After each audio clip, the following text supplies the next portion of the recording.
and welcome to the skating lesson. I'm Dave Lees. And I'm Jonathan Byer, and I'm coming from, again, my empty new place, so it's very echoey and loud. Sorry. Yeah, we have tried like 50 different configurations, and like the skaters who Madison Hubbell admitted only did 2 run-throughs before the World Team Trophy, it's just going to be a little echoey until Jonathan gets some furniture in wall his... coverings, yeah, and some sconces. You can't see it right now, but he's got like some sort of hole in the wall behind him that looks like a light fixture will be in there. It will. And then he told me that he was sleeping on an air mattress, and just, it looks like a double-decker bus, okay? It is like... Yeah, you can get really nice ones now. They've really come a long way in that technology. And again, it's because I have to hoist everything through my window because it's a brownstone with narrow stairways. So I'm going to have to wait till I hoist it all through at once. Again, I'm aware that these are privileged problems. Have you ever gone camp? I don't think you've gone camping, have you? I've tried a couple times. It doesn't go great. I'm not talking like at a lodge, where we wear like little sweaters but sleep indoors. I wonder, like, have we roughed it, Jonathan? No, I'm such a weirdo about my sinuses that sleeping outside, I'm like, oh my gosh, my sinuses. So... That's okay. I mean, I can only laugh because I've gone camping. Dave, sorry, why are we talking about camping and not your shirt? I only noticed it just now. Oh my It's divine. Of course, yes. Okay. But I was just figuring out, like, and I'm wearing red because it's the Nationals week for Georgia, okay? We are, listen, we have to make the Final Four. They're calling it 4 on the floor because they think Final Four is trademarked by basketball, even though it's all the NCAA. I don't know why we have to have a new name for everything. Exactly. But we're in the round of 8, and we need to get to the round of 4 because we need to be on TV at the last night so that we can get better recruits. And you know what? I will just say that when Florida and Alabama didn't make it, Don Lieber did, like, toast everyone. I will just say that we are... Okay. You're feeling good. We are feeling good, Jonathan. I'm going to make you watch. Right. I'm going to make you watch the prelims on Friday, even if you have to record it. Like, I will record it, but and you I need will to feel it. like... The vibe we go for at Georgia is like, it's excitement, like we are ready to punch through that floor, punch someone in the face, because we are the greatest, okay? And that is none of this sense of calm. I don't want to, okay. We are just like so warriors. Brilliant. Not Brilliant lovers. warrior. Yeah. Okay. Now, what was I talking about? I don't even know. Something about the World Team Trophy. The World Team My Trophy. apartment. I don't know. Your apartment. You're very rich. Okay. A hard way. Camping. When I used to camp. Speaking of camp, okay. I went to Boy Scout camp for like 1 to 2 weeks, and it's a lot of like overweight males that don't shower regularly. Yes. And of course, it's like, by the time you're 12, 13, you start having acne. So I definitely had like my astringent, my face wash.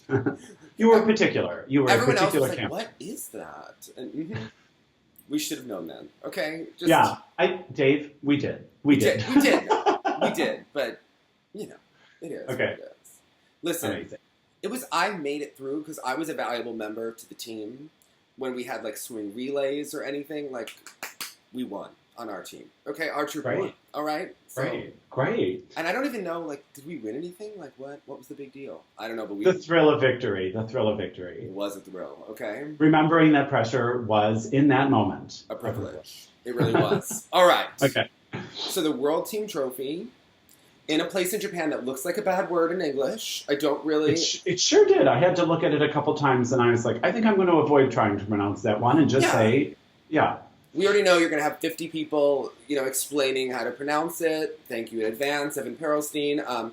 But I really think, I'm not going to go there. Yeah, we're going to let it sort itself out. I think it's different than Regina. If I say it, I think it will somehow sound both offensive, potentially problematic, like YouTube will flag it as a bad word, and slightly racist. So I don't think I'm not going to go there, okay? Yeah, I think that's smart. Choose your battles. All right.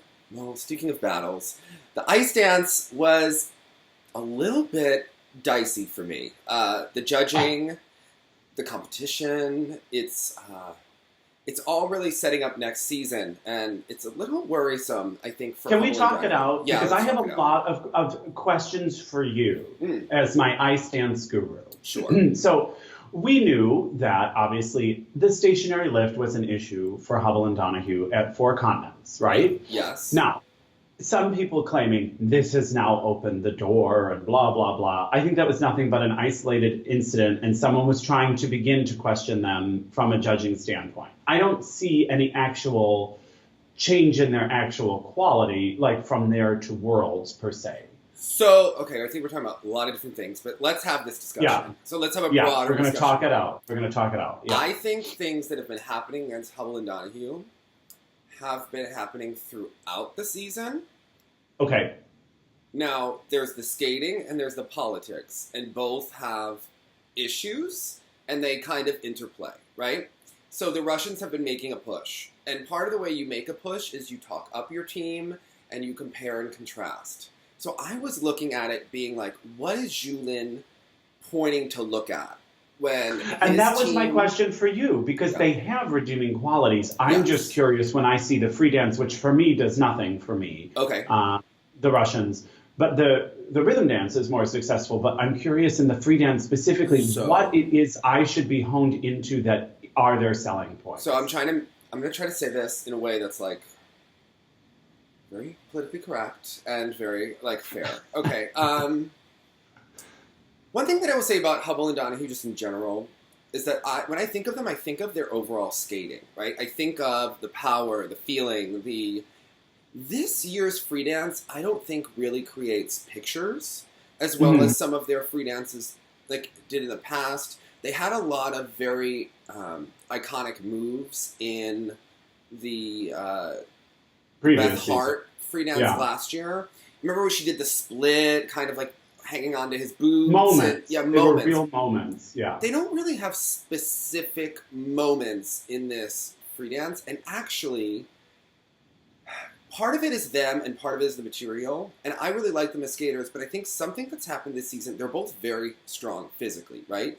And it looks like they both work out a lot. We also see them working out constantly on Instagram, so it's hard to like dissociate what you're seeing with what you know. Which seems a different off-ice training routine than so many of the teams. They're kind of like big hulking gladiators when you think next to the Russians. They both look very physically strong, like they look like they can bench press. Right. The one thing I'll say about that's a little bit weird with their Romeo and Juliet is that isn't it a love story?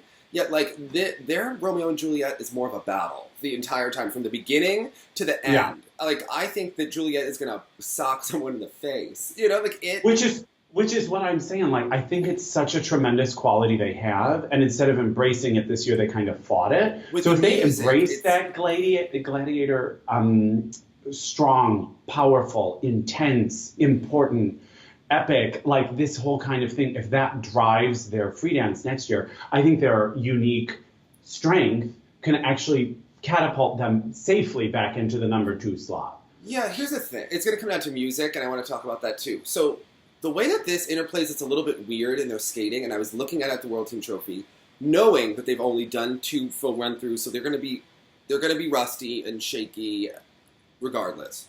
But one thing that I've noticed is that it feels like they're pushing and like forcing things to happen, and they're great skaters who don't need to try instead of letting it happen. They don't need to try any harder. Like, they're not pushing to land a quad, right? Like, they just need to relax into their edges and let the magic happen. And it feels like this year it has like a pushing, like in your face, like moving to the forefront, you know, like quality. Like maybe in a weird way they're trying too hard. Yeah, sometimes when I was looking at their just edges, even in their side by side, like in the no touch steps, you can kind of see the blade is not getting just as smooth as it usually is, right? Because of this like pushing quality. Now they're gorgeous skaters, and it's not in the short dance as much. The short dance, they didn't get a lot of levels this year, and it's so hard to know. It's a really difficult pattern with the timing. And then we just give everyone level 4 at Worlds, which I don't think is legitimate. So it's really kind of tougher to discuss that kind of issues. Right. But they have lost some levels this year, and that's the kind of thing where you're pushing forward, like where are you getting your clean turns. And usually clean turns, riding on a blade, it has like a relaxed quality to it. Yeah, because something I was also noticing in their unique like lift positions and all of this sort of stuff is, And you'll have to kind of remind me, in this particular iteration of it, it did look like the program was skating them a little bit at times, and they were frantically trying to do the positions instead of, kind of nailing each, picture, as you said. And going back to that forced yet relaxed yet still assertive vibe, in the past, they had music that it allowed them to kind of like relax into the ice, right? And I know that Kissing You originally does it. I just think that particular piece is stale, not. But I think that you think about the music that they did 2 years ago with the covers, and they, basically they Can't Help Falling in Love with You. And then last year it was that rock vibe, but it was that very like throwback. Cool. Right? It was cool. Yeah. And the coolness loosens them up a little bit. And you can get to your knees on the ice. This particular piece of music, especially the first and last minute, there's not a lot of like relaxing into the knees going on. And that's what ice dance is all about. And I just felt that feeling watching them, that it was not quite as smooth. And the other thing, I think that they need to really come out with some like BAM positions in the lift. Whether we're going to go high, low. I mean, we see the low curve lift from Papadakis and Cizeron. There's a lot of openness. I think that this was just a bad program for them. I really do. I just don't think it was the best. And remembering that they are still in a quasi-exploratory phase. I mean, I think even though they do have a definite voice, I think Montreal is still playing around. We have not seen this really from them, so they wanted to see what it looked like. I'm just intrigued I am hopeful still. I tend to, in general, just prefer their overall skating to the Russians in a major way. Because even the Russians here, they have this like ethereal, light, easy quality to them. But compared back to back then with the French, it's more obvious where the Russians are lacking, where because Hubbell and Donohue are so different than the French, I feel like it's less of an apples to apples comparison in a positive way. And some of the times, like the Russians were coming out of certain lift moves and stuff, it kind of appeared like she crashes into his head a lot and he pulls up so much in the twizzles. But there's clearly, even though we know there's a political machine working, I thought they would try to be a little more patient, because the proximity between the Russian score and the French score... I care way more about that than anything else, by the way. And someone misunderstood what I think I said after Worlds when I said, and now they're making a push for the French, which is crazy, how close they're getting to the French. And someone was like, don't you think they should strive to beat the French? And I want to clarify, I didn't mean the team should, their goal of course should be. I meant whatever political force is going. Yeah, they're pushing them a little too close, too soon to be taken seriously, in my opinion. Hubbell and Donohue have always had the issue where it's hard to push a team that's so inconsistent, right? Like, although, did you find this season that inconsistency was really plaguing them? Or the material was plaguing them? I have to say that the Four Continents issue really allowed the Russians to win the silver at Worlds. Yeah. And I think Hubbell and Donohue know that too, and that's kind of been the story of their careers to a point. Like, the fact that they missed the Olympics and they missed the Worlds before, when they had the politics really going for them, in that moment that they just had to skate it and they didn't deliver, was a problem. And Four Continents was also a problem. It cost them a lot of money, like maybe 20 grand-ish, that lift, right? And in a sport where the prize money isn't... It's an expensive lift. It was an expensive lift when you really think about it. Because, again, I don't think that they're like independently wealthy like the Shibutani family. So, do you think that just new material is enough to reset for next season, or do you think now going in they are going to have an uphill battle, knowing that they do well with an uphill battle? They're a better underdog team, and they're fun to root for as underdog teams or as an underdog team. And they always kind of their camp has that underdog quality to it, like. Unfortunately, they haven't nailed it as front runners, right? Like they kind of, but they haven't been that experienced for that long. They're going to go back. I think they need to go back to basics. Honestly, like I I kind of don't think that this is the year Don't to try. say that in front of Nina Moser, because that's a Christina Aguilera album. Oh, I'm impressed that you knew that. See? That's because it's a vintage reference in its own way, okay? I own that album. Now, I kind of think that they need to do something not like cliched, like skate to like a singer-songwriter type thing. Please don't. But I think that they need something less in your face next season that shows off their great skating. I don't know what the Russians will do with this, because the reason why I think that they can push Sinitsyn and Katsalapov, I actually don't think he skated very well at the World Team Trophy, but I thought she looked better than he. She's so lithe, and she does hit really beautiful positions in the lifts. Like, you can take a picture of it, and it looks nice. And we're going to talk about this a little bit in the pairs, too. If you take a range of moment from 1 to 10, sometimes, and again, I know because the training and the schedule and the travel was insane for all of these skaters. So I am giving Hubbell and Donohue especially the benefit of the doubt here, but like, sometimes their movement was reaching like a 6, 7 on the total range, and then all of a sudden, Sinitsyn comes out. Sinitsyn. That's why I keep calling them the Russians, because I can't remember the syllabification emphasis there. She goes all the way to 9 at times, and it just suddenly, those are the moments that you're like, oh, you know what I mean? They can hit really beautiful positions in the lift, which when you are going for a +4, +5 lift, you do kind of need that beautiful position. It's one of the bullets, and frankly, it kind of counts for a lot. It may count for 2. Sometimes with Hubbell and Donohue, they have nice lifts, but I can't remember what they look like offhand. I don't think that their stationary lift is anywhere as nearly as beautifully performed as Papadakis and Cizeron, right? Like, or innovative in its own way. I mean, it's kind of innovative, but I want them to be just more athletic. Like, so then the question is, like, how does one move forward? I am dreading, obviously, the Broadway and operetta choices. Of course, knowing that a lot of operetta are just, I mean, plenty of people did Fledermaus already. The Luca and Anna did Merry Widow.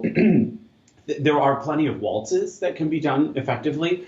I just don't know where this musical theater route, Broadway route, whatever they're calling it, is going. But you know what I see? Well, you know, I think my shirt for Hubbell, she looks like a Bette Midler type, right? She is in your face, and... I mean, there's something, but you know what I secretly want them to do is like some sort of exhibition is a Wonder Woman piece. Because to me, she is such this embodiment of like... Xena, warrior princess, it's a lot. Female power and just... sense of self. I don't know. I just want her to be showcased as a powerhouse. She's not a flower. She's an energy, a presence. She bosses that Adria around. You can clearly tell. I know. Yeah. I really like her, but this free dance was a rough one all season, and I'm glad that they are putting it to bed because they can do so much better. And I think that they need a great piece of music, and either they need to have found the inspiration or hope that Marie-France really likes them and that she's listening to the radio and it like comes to her, right? And I think that when you are the flavor of the moment in the rink, or you're pissing them off the least and inspiring them the most, that is, because we know all these top teams can cause a couple of gray hairs, each in their own particular beautiful way. I think it's like children, I think, with these skaters. I think you love them all, but you don't like them all, right? Sometimes. So I think that you have to really inspire, and hopefully they have this eureka moment, because they've always had great music, and that's the one thing that's been kind of missing this year. The rhythm dance didn't really allow itself to that unique music choice based on, they had to do a tango, and then the free dance just was not the most inspired choice. And I think that that's what really hurt this season more than anything. And I have to say, for the Russians, I was watching their dance and I was thinking, so we have a friend, Matthew Coulson, who's on some film forum where we're going to discuss actresses and the Academy Awards, and that's like their life, right? Like that's their TSL, like what they do. And there was this term, and I'm forgetting what the name was for the woman, but there was this concept of the white generic female actress where you could kind of like where they're kind of like nondescript interchangeable and interchange them, where they're not like Yeah. a Julia Roberts, where she has a really strong presence, right? Or a Jennifer Lawrence. We're talking more like that token, doughy-eyed white female, and they're just kind of like dime a dozen, right? And like the girl from La La Land, like you can just put her in and she's fine, right? Where in those parentheses sometimes in the script, it's like a Katherine Heigl type. Yes. Like a Claire Danes type. That's kind of like Sinitsina, right? Like she's just like pretty and inoffensive, but not memorable. Mm-hmm. The Bach is really perfect for that because it kind of lends itself to be like light and airy, but you don't really remember it, but it's like a pleasant feeling, right? Like you have like a nice cup of coffee. I don't really know, like, what are you going to do 2 years in a row to kind of give us that? I don't know that they're going to have the most. So you're thinking it may be more difficult for them next season to follow up with an effective packaging. Because they are kind of a boring team. They don't really have a lot of chemistry, even though they play it off well with their social media, that they are a couple. Like, they kind of play it off well. But I don't feel like... So where are their real strengths lying in... I mean, they're good skaters, right? In justifying... Yeah, like, so I'm curious, like, what you think... They have nice pictures. And it was just kind of like a nice vibe going on. Like, it was a nice program. It was nothing...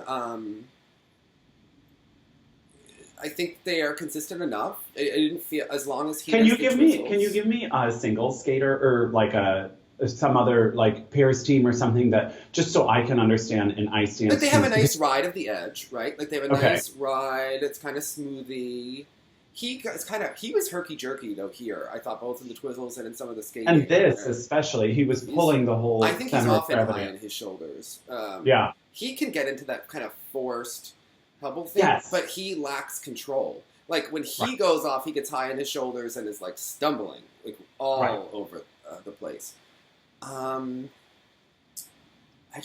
think of her as that Bach, the air piece. Like she's just kind of flowy, like a forest nymph. You know, like she just kind of is that. So you think they're going to have to try to find something ethereal again in order to? Yeah, and we may be bored, right? Like we may be really bored by them. Yeah. Because actually, in a way now, as we're saying, Hubbell and Donohue now get to be underdogs again in their own way, even though they'll be defending, Grand Prix final champions and things like that. It's actually, I think, the Russians who have a very difficult time ahead of them now backing it up for that next season. Yeah, because I think they've had music issues in the past. And we've already... Yeah. I mean, we're going to do another Russian warhorse. Did they do Rachmaninoff Piano Concerto No. 2 last year? I can't even remember because this team is... Not the greatest. I don't recall. I think they're going to do another warhorse kind of piece. It'll be fine. Okay. They could do a singer-songwriter, but again, they would have to kind of be like copying the French. They wouldn't really, right? Like, what would they do?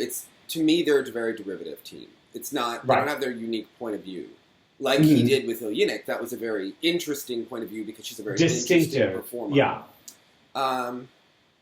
Yeah, and I have to say, watching this, I thought Tim Coletto was skating up with his partner. I thought they looked really improved here because they were kind of with like A-list ice dance team and the Japanese. And this is important. I mean, they're in a training facility with a lot of really talented people. They're sitting next to Shoma and Rika and Kaori and, all these people. The excitement is there. The warm-ups are going to feel different. Like, I think you will skate up. Unfortunately, the same can't be said maybe for the Japanese pair, but the Japanese ice dance team does seem to be making some steps. They looked credible. Like I thought his flow has really improved. I think he can go to the gym with Zach continually, build up some Hubbell arms. I think, they looked nice. I thought that they've improved a lot. They've obviously moved from camp to camp. And they also had to spend a lot of time in Japan. They can't be in Gabois all the time because of, obviously, switching to Japan is one of the most difficult countries to kind of switch to in terms of citizenship. Okay. Right? Okay. Like that was the issue that Mervyn I was going to also ask about Mervyn, because when I saw this pair team here, and I was like, they should try to get Mervyn back. See, he wouldn't disavow his citizenship to Canada, because and didn't Tim Coletto get married to his partner, which makes it easier to, like, with all of the nuances of this. So, Yeah, it's a very complicated system, as the Danish team will tell you. The Canadians will tell you. So I think the fact that they got married would probably ease that to a degree, and they have to train in Japan. Like, I see. So they're not always in Gabois. So I see. Okay. Like, I think they reunited with Marie-France at Four Continents rather than in the lead up to it. So, yeah. Okay. And then you're talking about visa issues, because when I have sung abroad, sometimes there's rules about how many consecutive days you can be in one country but with another address, and it's a nightmare, I'm sure, a logistic nightmare for those people. No, I have to say, I had an argument with you in my head. It was intense. No. Talk it out, Dave. Talk it out. I really feel that this French free dance has grown into such an iconic piece by the end of the season, that last minute especially of Gabriella Papadakis doing that choreographic side-by-side step with her. I think that this piece is to die for. I think, and I love how people are like, oh, the French are always the same, because this is very different from other things. I've never understood that compliment or that criticism. Even before this season, I didn't understand that criticism. I mean, I got what they were going about, but I just disagree. I really feel like, and it really bothers me with how high we're judging the Russians, I don't think the French can skate any better, right? Like, they've maxed out their unique particular style to where they have such a glow, I don't think in a free dance competition that even Virtue and Moyer could really compete with them at this point, based on how the sport is kind of judged and how it's the styles. I mean, I think Virtue and Moyer would be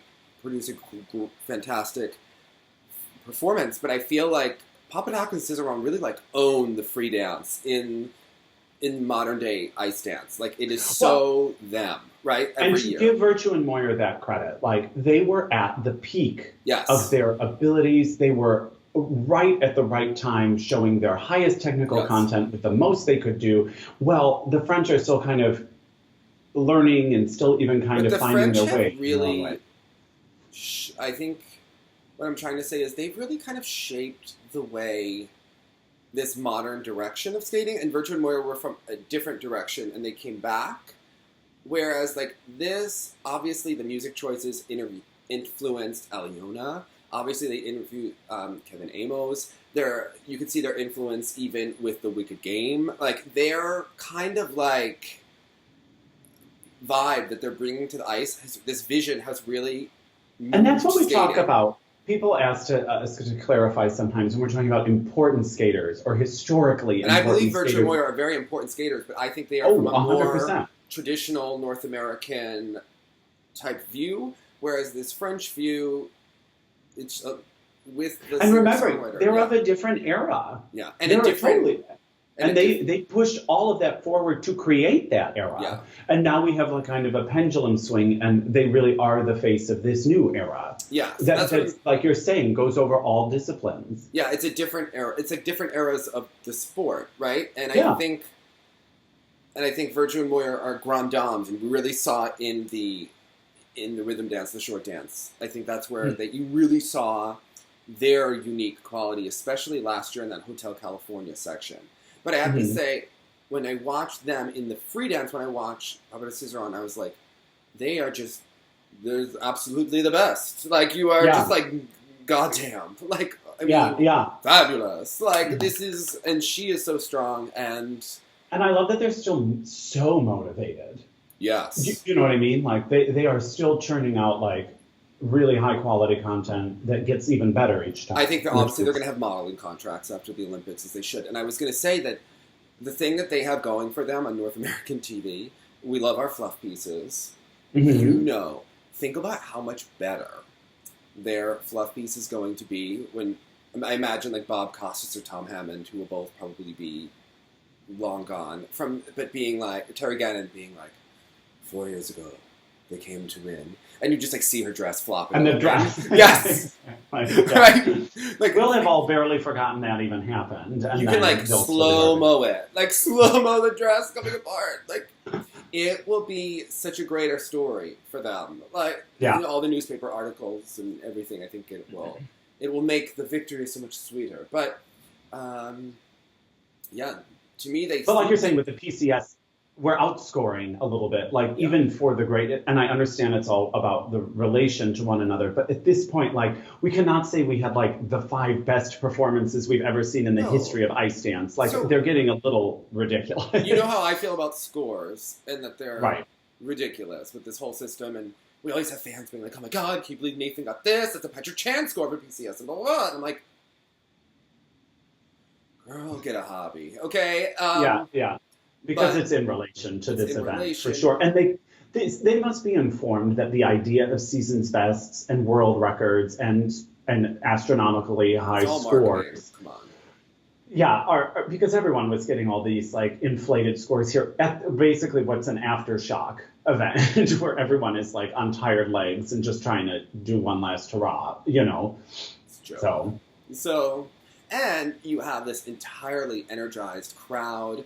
You have judges. You're not going to get the most objective scores from judges when even the judges were wearing masks in the intro at one point. The judges I did not see that. That would have made me so upset. This entire thing is a binge for us. But then I think fans also... I was getting messages from people about, don't you think Rika looked like she thought Kaori's score was too high? And I was like, I think she was trying to figure out what place she was going to be in to see what place Japan was in. In that moment, I thought also Kaori and Shoma were surprised that Rika had scored so low. That's how I gathered it. They were like, oh, they must have taken a deduction because they were surprised it ended up where it was. I didn't think that was a challenge. But I thought that was when they were looking at Kaori's scores, what people were referring to. That Rika... Oh, because I definitely noticed in Rika's Kiss and Cry that Kaori and Shoma were like, what? They were very concerned by the score. I wanted subtitles when the Japanese were holding up signs in the Kiss and Cry. But they also were like stoically holding up signs while everyone else is acting like over-the-top idiots to entertain the Japanese audience. I was like, why are the Japanese able to be so subdued when we are like putting on jazz hands for the Japanese? Yeah, exactly. And although we didn't see Jason, and we always love to see him at an event like this, I felt okay because isn't this where the video where he posted 2 years ago where he was like humping the Kiss and Cry, where it was really a lot like that Instagram video where he was really... I do not recall that video, and I'm really glad that I do not. You can't get it out of your head if you saw it. Oh my gosh. Maybe I would really like to thank Tracy and Brian for having him tone it down this season, because I think it was really...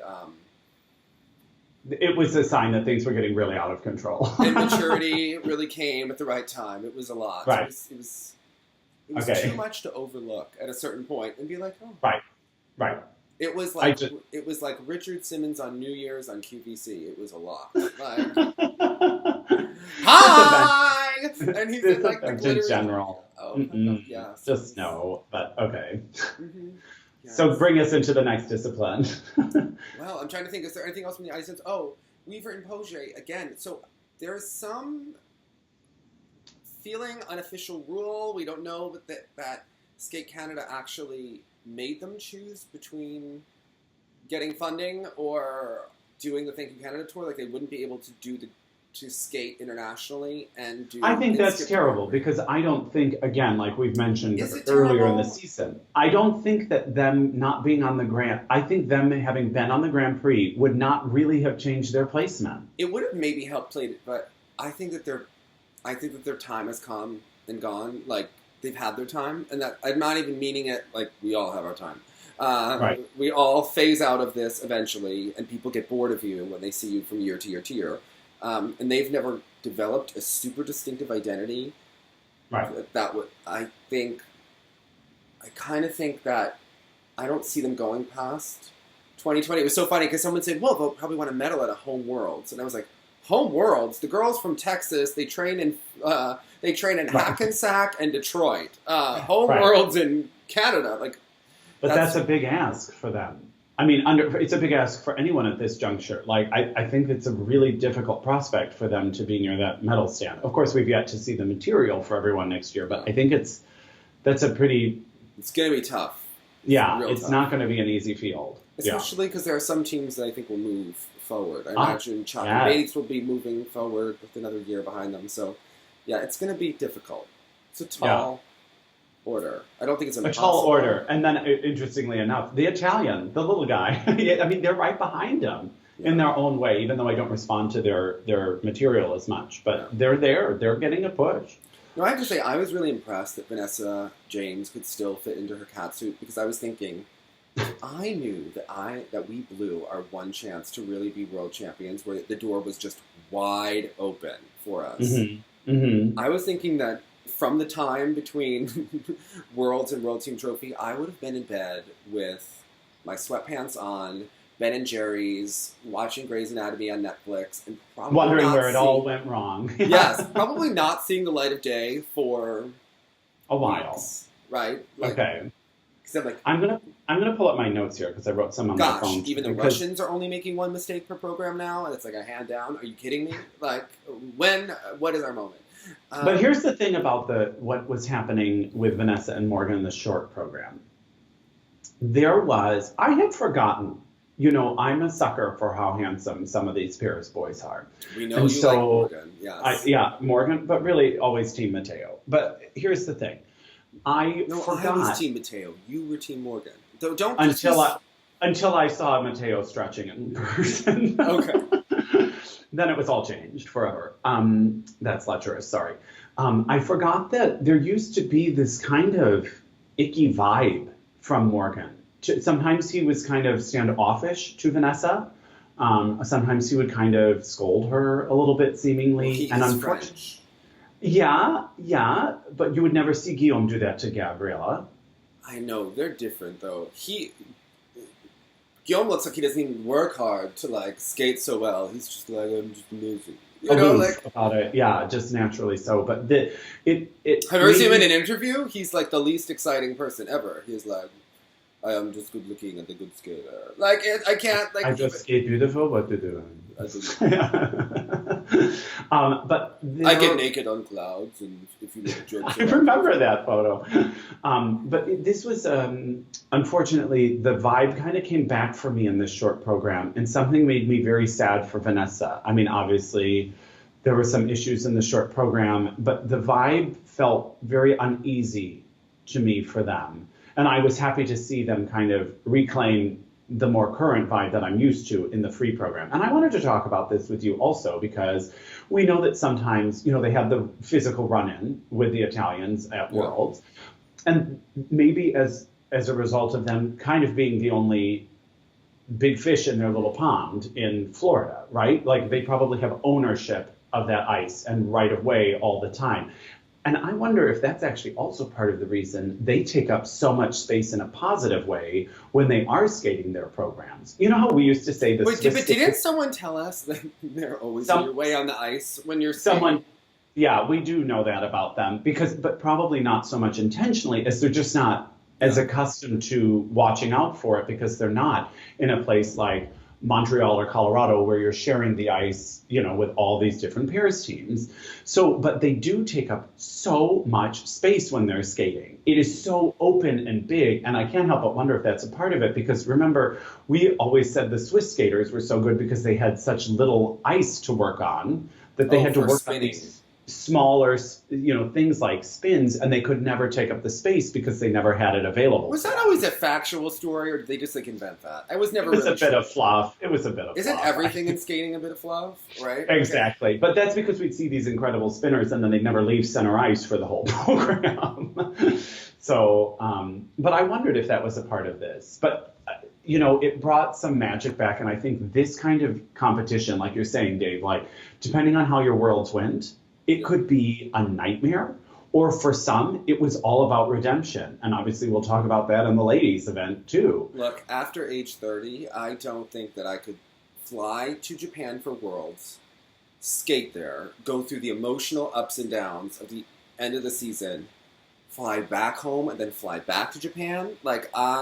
Or you think about the other option is that you stay in Japan for several weeks, and then you're really ready to get home after this. And it would be hard to get through it. It was just enough time that it was a total tough call to make either way.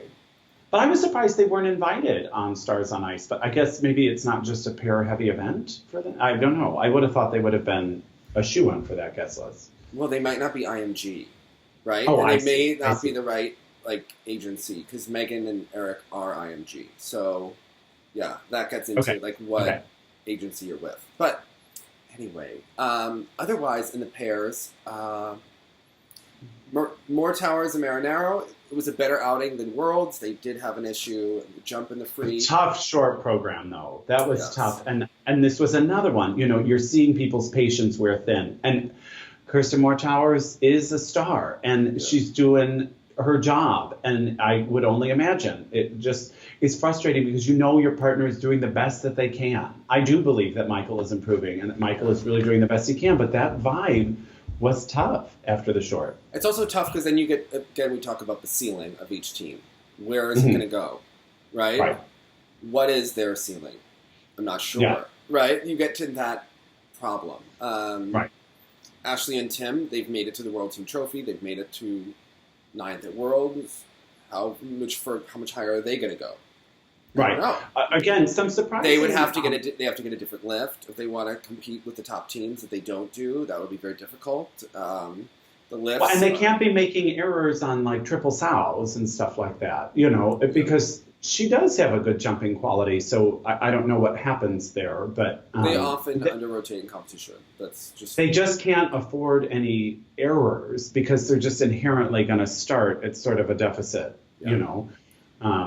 And I think for Vanessa and Morgan, she really does. I know that Guillaume liked the dress, and she needs to wear the pantsuit because her lines and the boxy Adea skates and her overall skating skills are not... the pantsuit is part of the effect of what makes their skating look and part better. of her signature and their uniform. Right, beautiful. You don't want to see her bent leg when she's doing a crossover. You want them to look extended, and that's what a lot of what the pantsuit does. It elongates her line, and it shortens the line in the short.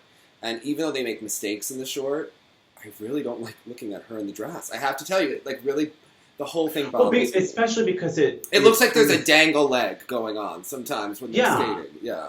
And it fights what they have, which is this expansive, long, same togetherness kind of feeling that they create. And then when it gets chopped up and he's in this great monochromatic situation, it doesn't do what it could do.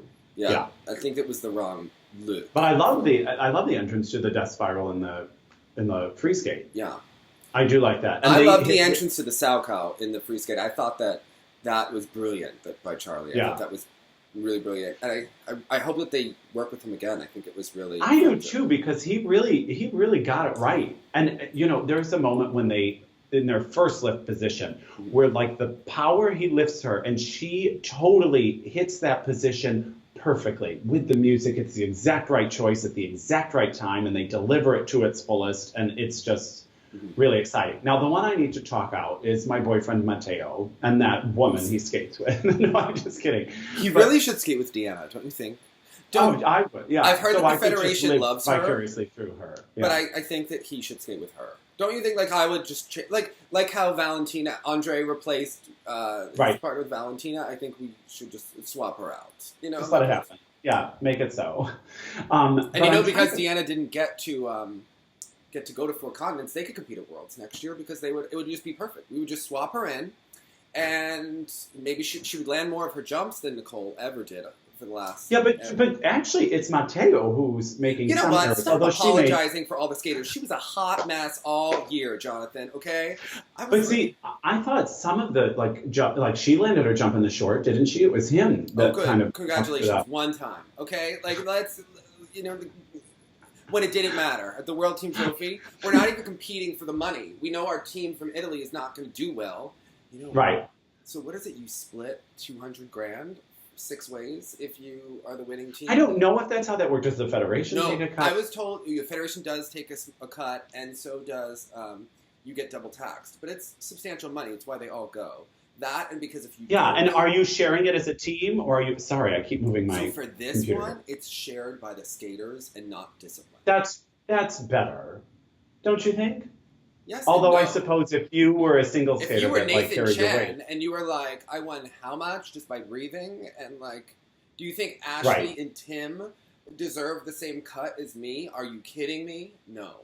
Okay. Yeah. He probably doesn't think that way, but I understand what you're saying. He probably does think that way secretly, but he also has so many contracts and just did Stars on Ice Japan that it doesn't really matter. Right. So, but here's the thing I'm wondering about. I love how you're like, he probably doesn't think that way. I was like, well, because you know why? Because he's kind of above the whole thing, which I kind of love about him. Like, Jonathan, he's kind of like, oh yeah, I could have used that, but he's making so much money, and he's so like outside of this part of skating. Oh, please. We know that you're an artist for art's sake, right? You like to say, oh, I'm an artist, I'm an artistic person. Yeah. And then if you were to find out what you're making in the opera versus that tenor, and if he's that's a real thing. Uh-huh. Yeah, that's a real thing. Yeah, exactly. Yeah. Okay? There you go. Bring it back. Okay? Yes. Yeah. All right? But if I knew it was okay because I had these other huge, massive endorsements that are equaling out anyway. Yes, but like, wouldn't you still sit there smug when you have to, like, pretend to be cheering? And I'd be like, you enjoy this. This is your one time you're winning something.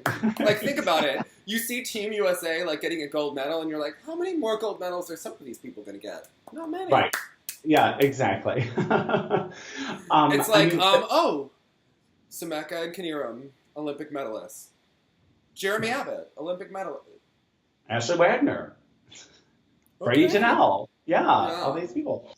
Okay, but my thing about Matteo and Nicole Marissa and Simon, Olympic bronze medalists. And you know what? And they saved us that bronze after Jeremy Short. They're the reason we have it, because it was almost out of sight for a second. So not only do they have one, but they were partially actually responsible for it.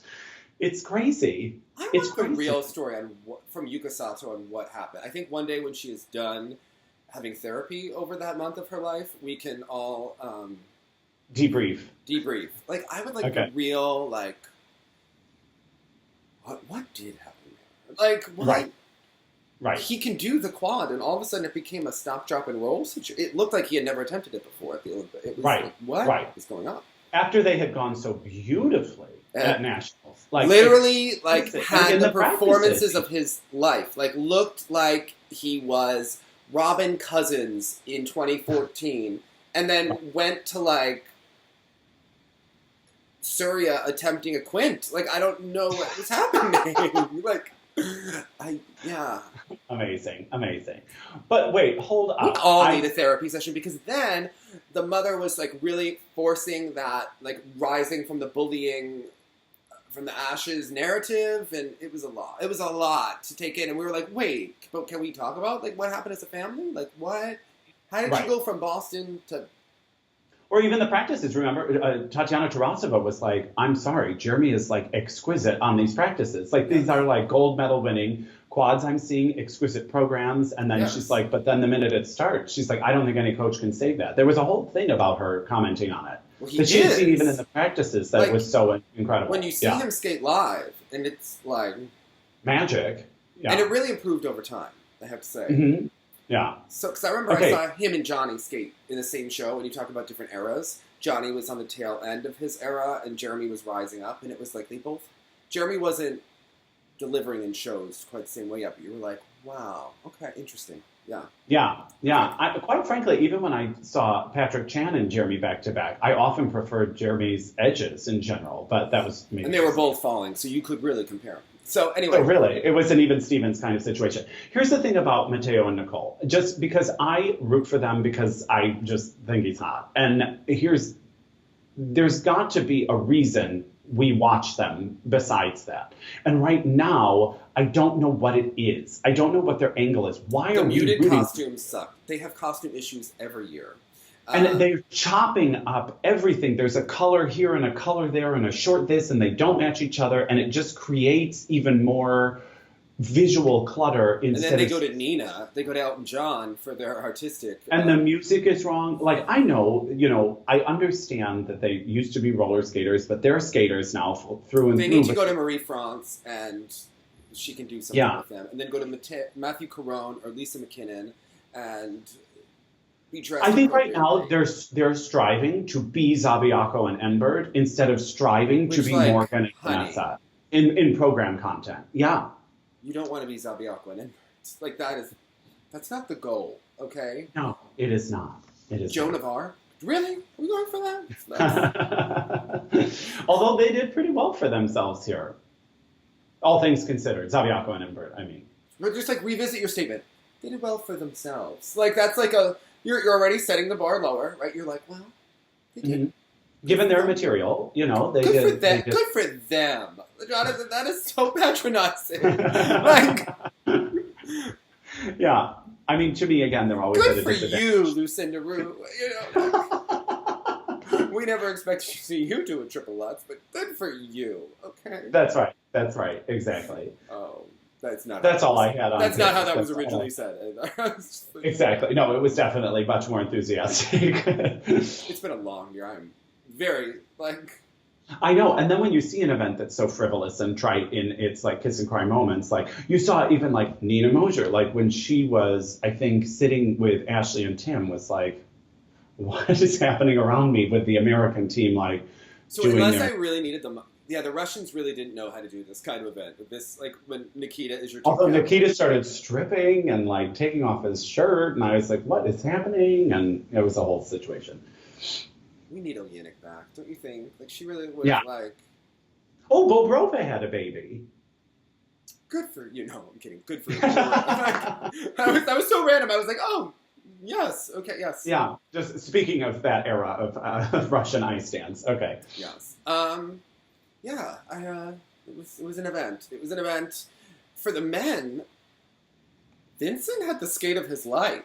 Like, skate of his life. And he's playing the political game, too, because he's letting us know that he is working with Mia Hamada. Now, you actually kind of can see some influence with her. I do think his running edge is getting better from event to event. And it was never, like, it was good when he was young, and then it kind of wasn't worked on. But you could tell it can only be better than it was. I mean, you know, even this alignment has been pretty short, but what it says, unlike when we would talk about someone like Max Aaron, who seemed to be defiant in proving that he will not improve. At least he's working on improving. Like, he's working on the areas that need to be improved.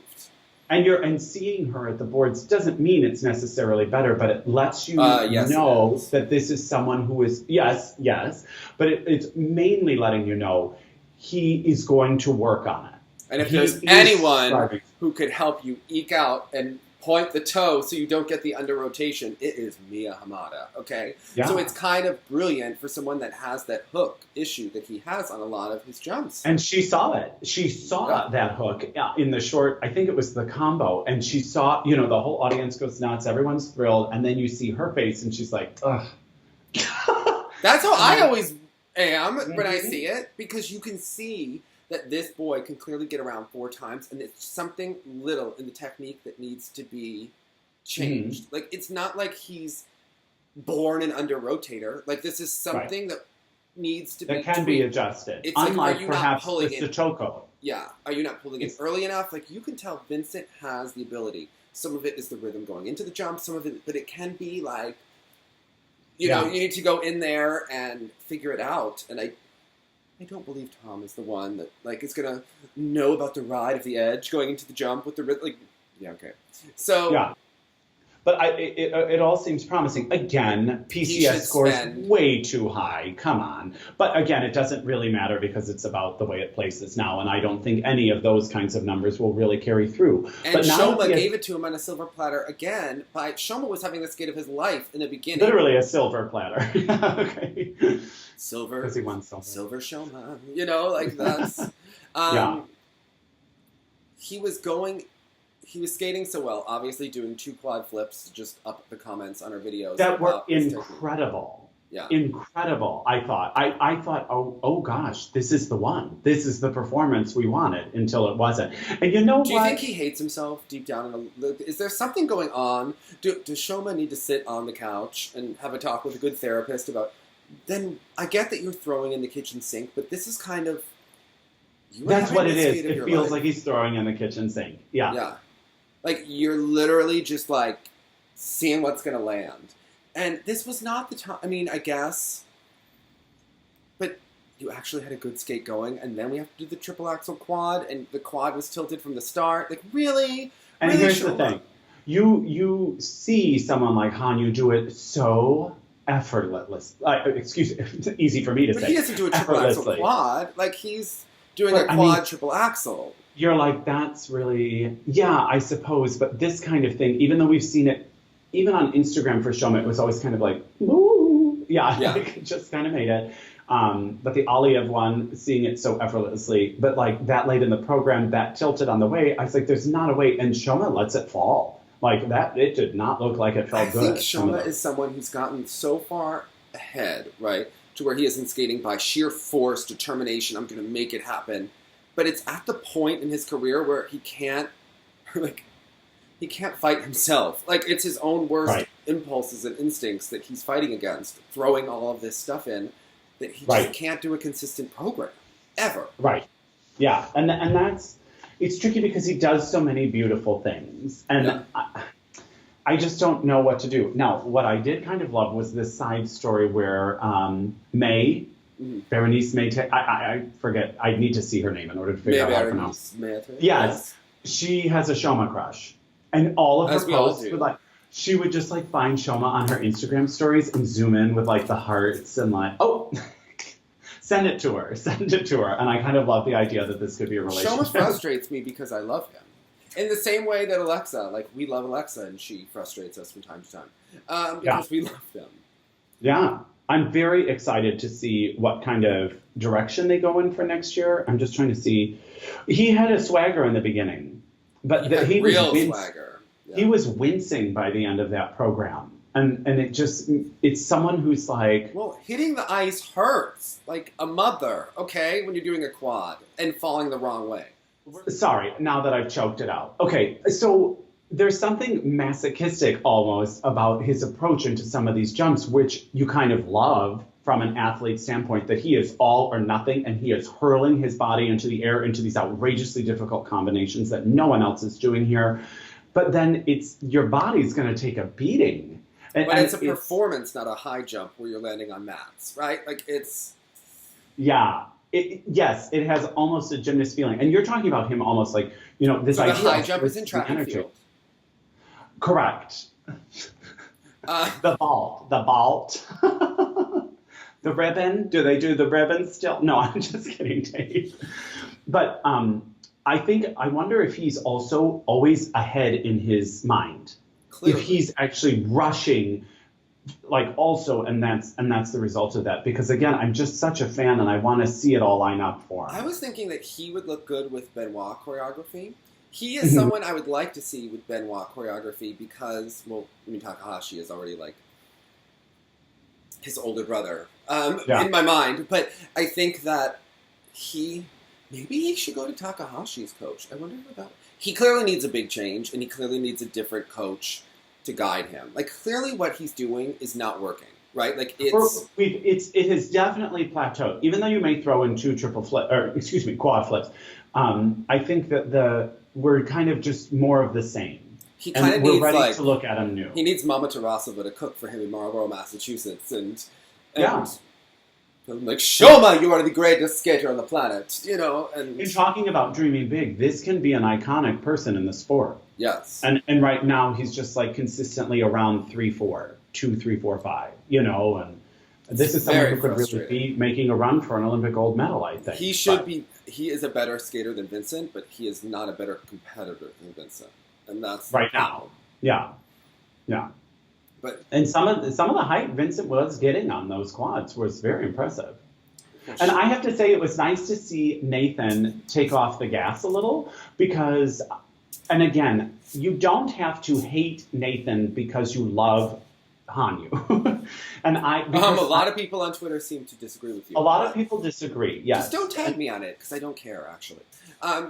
It has nothing to do with us because I am a huge fan of both, but what I enjoyed about Nathan and Nathan alone in this single competition was... At this juncture, I really enjoyed his performance. At the ends of some of his spins, when he added the 3 hops right in with the music, reminded me of Mao's sit spin in her final competitive season, and the clap with the cymbals. Like, he was able to give it more attention. And I was so curious because there was such interesting stuff going on choreographically, especially in the short, that I went back to the world short.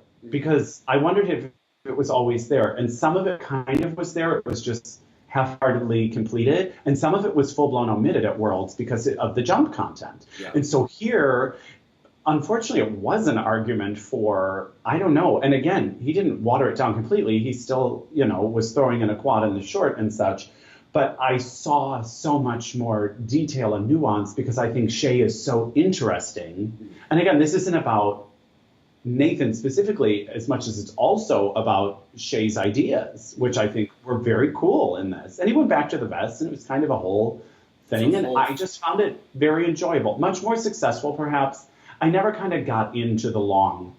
Why a gray vest? To me, it has that music has color to it. Why are we doing the Evan Lysacek like? Yeah, I gotcha. Get rid of my inner flamboyance so that I look masculine type deal. Like I don't think. And that's not even something Nathan would even need to think about. But I think also the idea of color sometimes runs the risk of a costume feeling, even though it's a vest. Costume. But the ugly vest just looks like. I was just happy to see him dancing a little bit. That was a nice thing. Dancing, and you know what? Yeah. He had to go for like one quad. He was like, I can do this in my sleep. I'm just wondering, is he stressing about his academics? He was doing shows after Worlds. Like, I know Phil Hirsch likes to write about what's going on with him at Yale. I feel like Phil is writing to Nathan's guidance counselor at every week. But like, or is Nathan's guidance counselor? But, I mean, I'm thinking about this. You're missing this much school at a time in the semester when it starts to get, like, we're starting to push through the content to get to the final.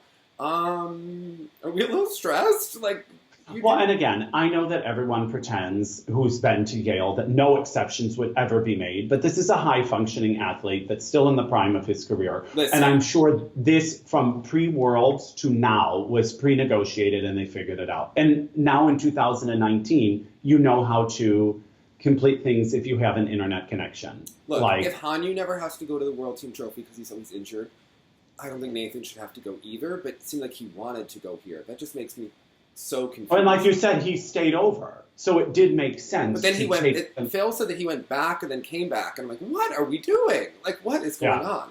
You're going home for 2 days to like... And yet, hard to criticize when the results still are yielding all first places. Yeah, but he did like, for him, the equivalent of sleepwalking to get through. Like for him, what he's capable of and the kind of content that he delivered, which shows you how amazing he is, but it wasn't like he pushed himself here. Like Right. Although, I have to say it wasn't a bad idea because suddenly he gave us a lot more PCS in his performance and interpretation, which also makes sure that number is nice and high always. Like, I think he can do that performance the night after being hungover because he was at like an all-night bender the day before, and Vincent skated placed very close to him in points, but was the performance of his life. So right. Ceilings, yeah. So anyway, the ladies' event was interesting because Dave, I loved it, and I loved this story, and I needed a feel-good story, and like, yes, the French being vindicated in pairs was lovely, and I was so happy for them, but even if I'm not a fan of the skating always of Elizaveta, when I saw the result, because this was when I went back to seeing the result before I watched, which of course is never as exciting, because Worlds I was definitely only watching, without knowing the result. But when I read it, my heart burst with happiness and joy for this girl, because I don't know, I felt like identifying with her that day, and I was like, and she didn't make the team, and it wasn't even her fault, and she was really trying, and it is a comeback story, and I don't know why I got so cheesy, and but I was overwhelmed with happiness for Elizaveta Tuktamysheva at this event. You are really in touch with your feelings lately, Jonathan. I know, it's just coming out. You had a lot of feelings about Duke basketball. That was my first worrisome last week. That's a little phoning it in. I mean, it's kind of fun that I follow it, but until someone was like, you realize that's like voting for Tara Lipinski. Oh, whatever. No, but now I got to re-question it. I really need to reanalyze. That was the only thing someone could have said to make me reassess. If someone questions that, you need to own it and be like, excuse me. Then give it back to them. Winners. No, but it's because I don't actually know about the basketball, but I do know about this. And it was one of those things that I almost wish I hadn't seen the performance then. Because then when I went and saw the performance, I was like, yeah, she did really well. But I was so much more excited by just seeing the results. See, when I saw the performance, I had a different reaction. Okay. After seeing Worlds, and seeing this back-to-back, I thought, yeah, Russia should have just been Russia. Because when I think of Russia, I think of people who don't give a shit. We are going to go for the win, right? Yeah, people who a just bit have more balls. like you described U.S. gymnastics was in that we're not worried about so-and-so's feelings, but we know so-and-so is going to get us this win, so we're going with that. We should have just benched Samodurova, Sofia, and no one would have cared, right? Like, and by an American standpoint, you would never have been able to get away with that because she did go to Europeans. She was in the final. Yeah, but she won Europeans because Zagitova has been, like, falling apart, and we had to, like, stitch her together with tape and glue for the Worlds, okay? Exactly. And Medvedeva wasn't there, and Tuktamysheva wasn't there. Yeah. So she won, and it was, like, great. But you're going to send her to Worlds? Like, they should have just sent Tuktamysheva. But it's easy to say that now because we also know how much she delivered on her technical content here. Yes, but I was feeling before that Mishin should have stepped in and picked between his daughters. Because if you're Mishin, wouldn't you tell Sofia to bag it at this point? Like, you're not among the top girls. And there are a million girls coming up into Terry's camp.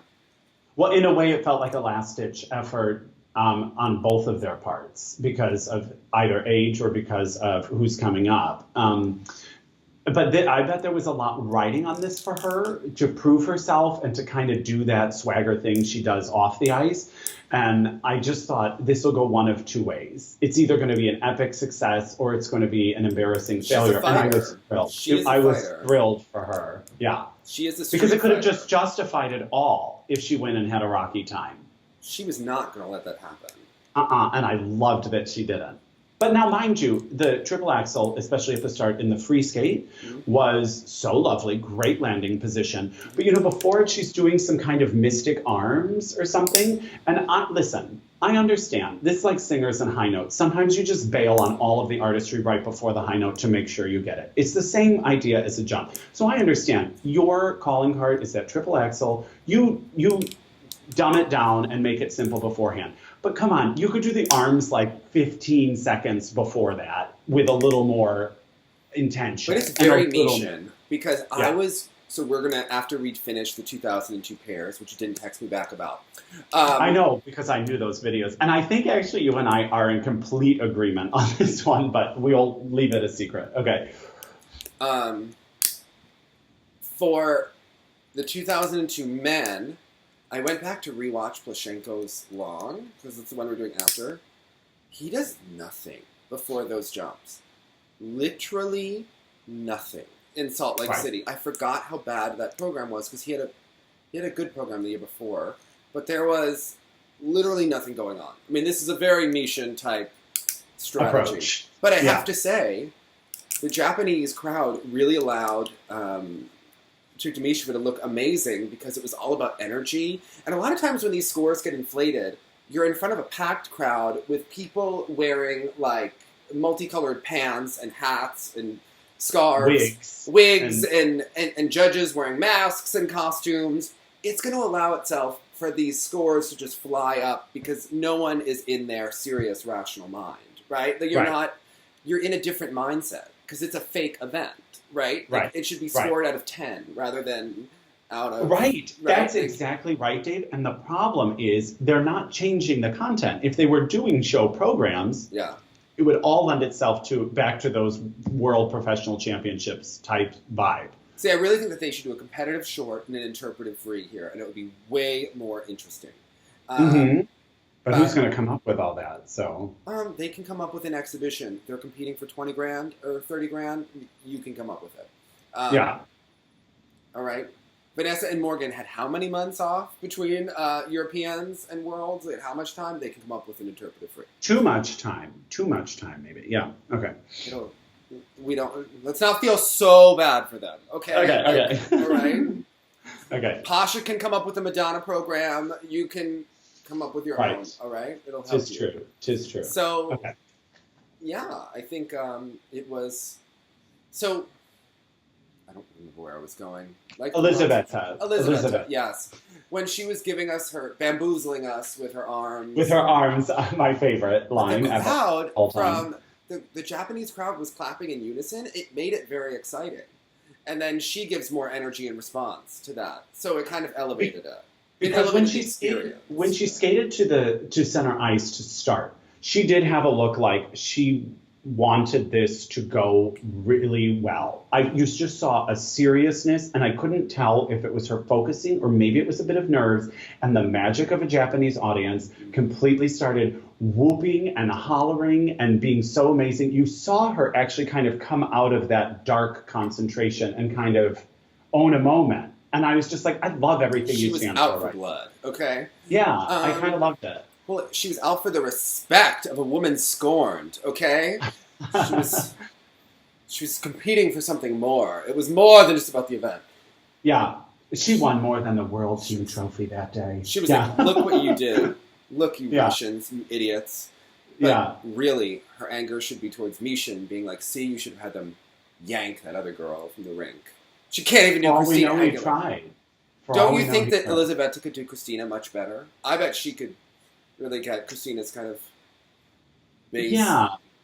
If she decides to sell, because we know she has that selling capability. She just doesn't like to do it if she has to jump. Right. Now, she's competing against Rika, who I think is desperately in need of a new pair of boots. She was... Well, or at least new white tape. Jeez Louise. So on the short program, she had taped it with that horrible silver duct tape and then put white tape over it. And then for the free, it was just full-blown duct tape, silver, massive, ugly duct tape all over. I remember skating with my boots before when I had already ordered my other boots and knew that they needed to come in, and like doing Lutzes, and it felt like Tanya being like, "It's not gonna hold me," like, and then throw your inhaler to the side. Yeah. But like you have that feeling like I may jump and I may come through the back of this boot, like this could happen. Yeah. But get white tape. What in the world? That to me felt like from your teammates. It felt like the white tape wouldn't have been strong enough. It felt like we were getting reinforcements. Yeah. Also, good for her that she nailed this short program.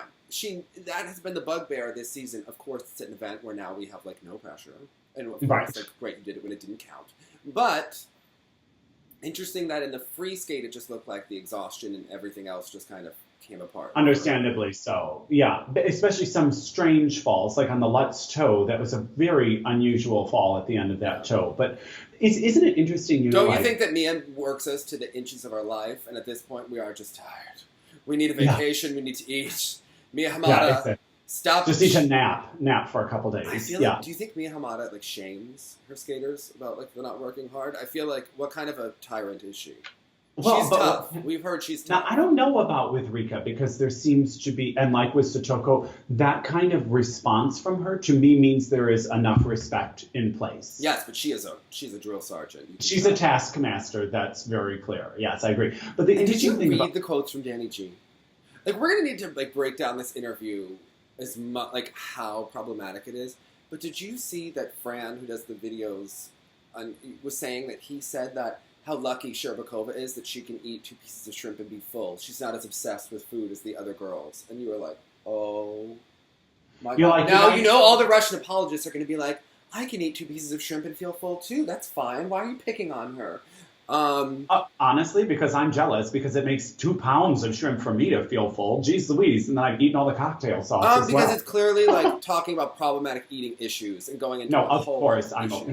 It's just and the ones who don't get the Eteri quote about Zagitova and the whole thing with the doping. Well, she's just shy. That's why she can't. Did you know that they watch everyone do doping in every sport?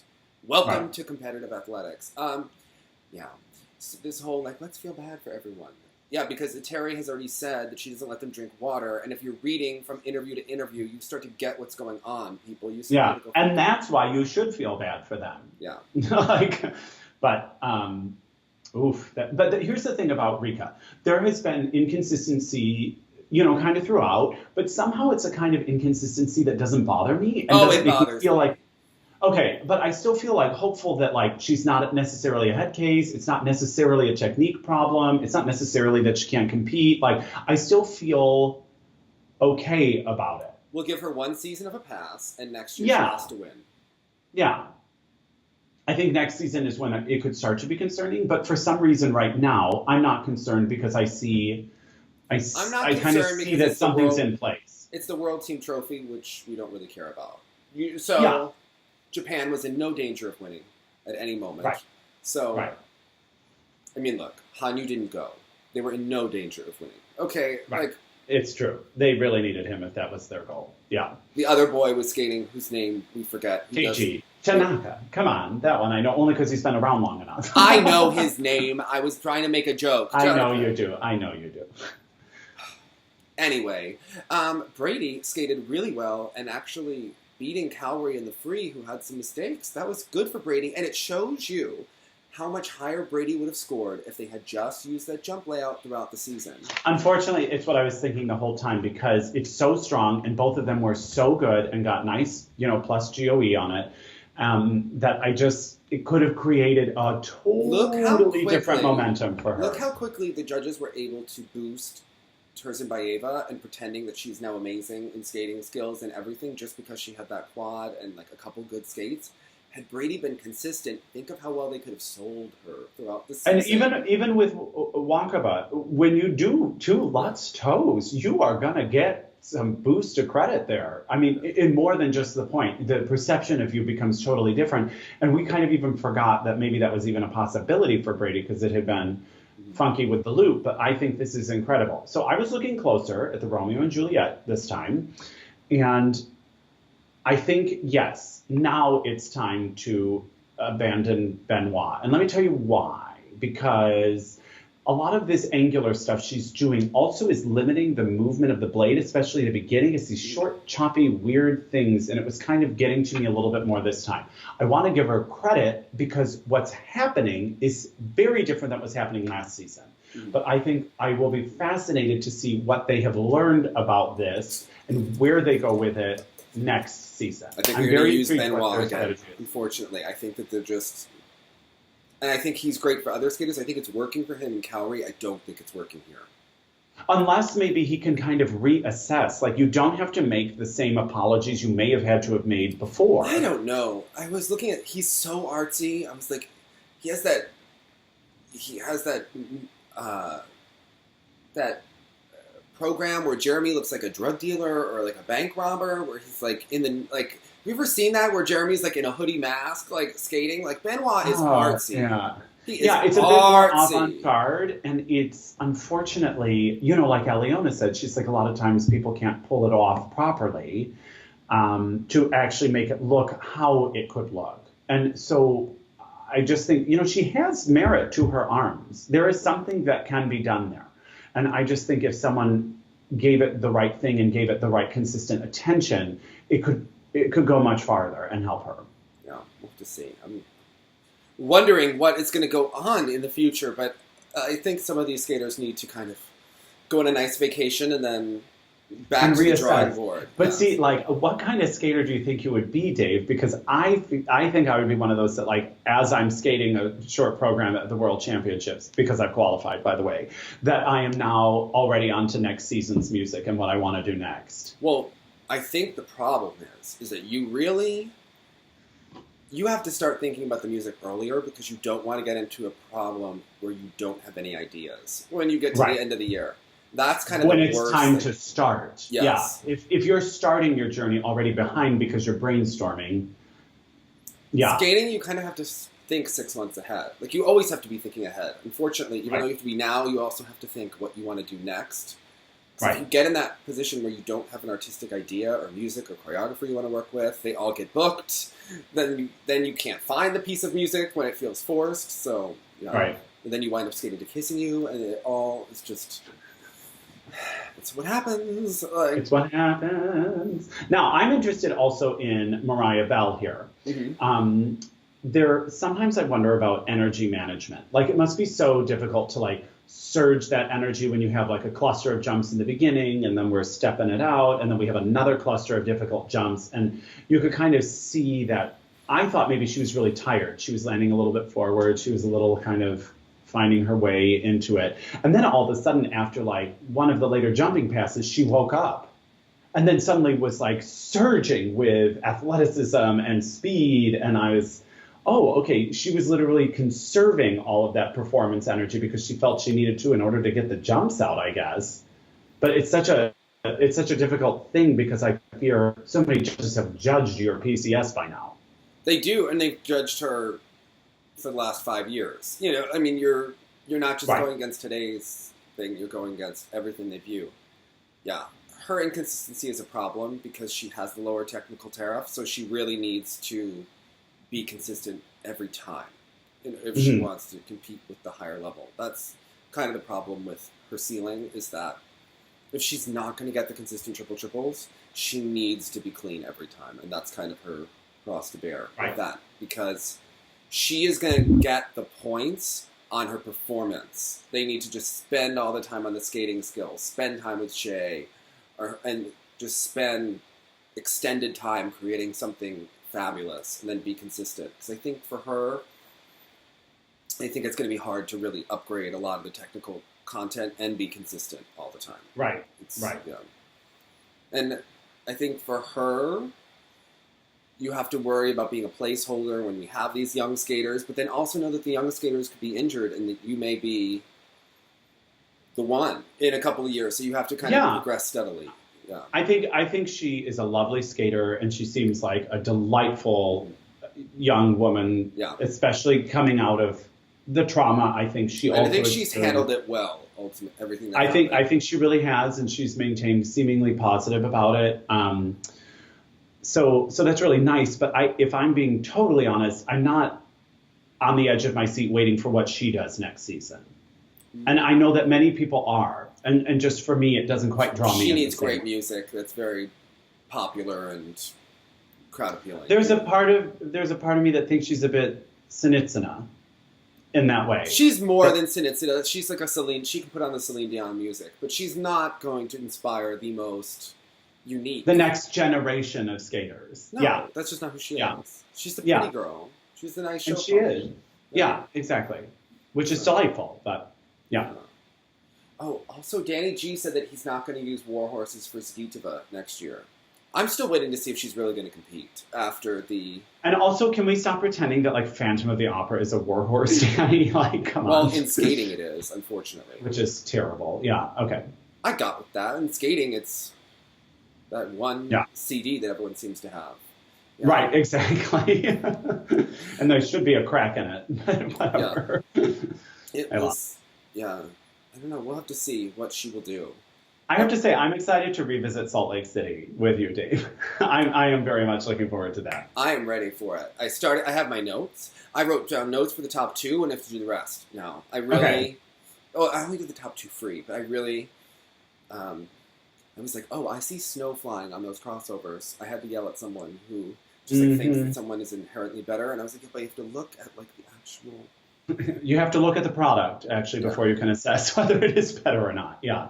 It's kind of it's a fun one. It's a fun one because I don't feel emotionally strong about it. Like, I'm like, okay. Yeah, I didn't have a fan connection necessarily as much in that. It was one of my favorite competitions because I liked all of the top teams. I liked Sally and Peltier, Vereshnaitz, Zigralica, Shannon Zhao, Ina Zimmerman. Like, they were all interesting and unique. So I'm excited to revisit. Ina Zimmerman lift, in that free skate. That was fun stuff. Yeah.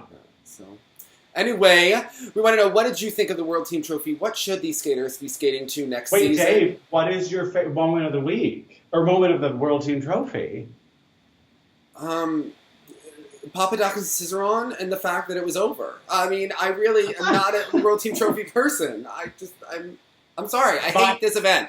I hate the World Team Trophy. I hate having to watch. I hate having to pretend to care. I hate having to pretend about the fan dramas. I really don't care. I don't care what face someone made in the Kiss and Cry. Like, I'm over it. Right. I am over it, and I would rather watch what I do love is that Elizaveta had her moment of redemption. So whatever that means for her, she ends on a high note. And you are such a good skating fan, Jonathan. Whether I like the skating or not, it was a feel-good story. And I was like, if she can do it, I can do it. Okay. You are all about the positive vibes today. I am like, oh my. It's because it's the morning instead of in the evening. I always start with the best intentions, and it's usually about dinner time. It all goes to hell. So there you go. And I seem like such a cranky old man today. It's all right. Yeah.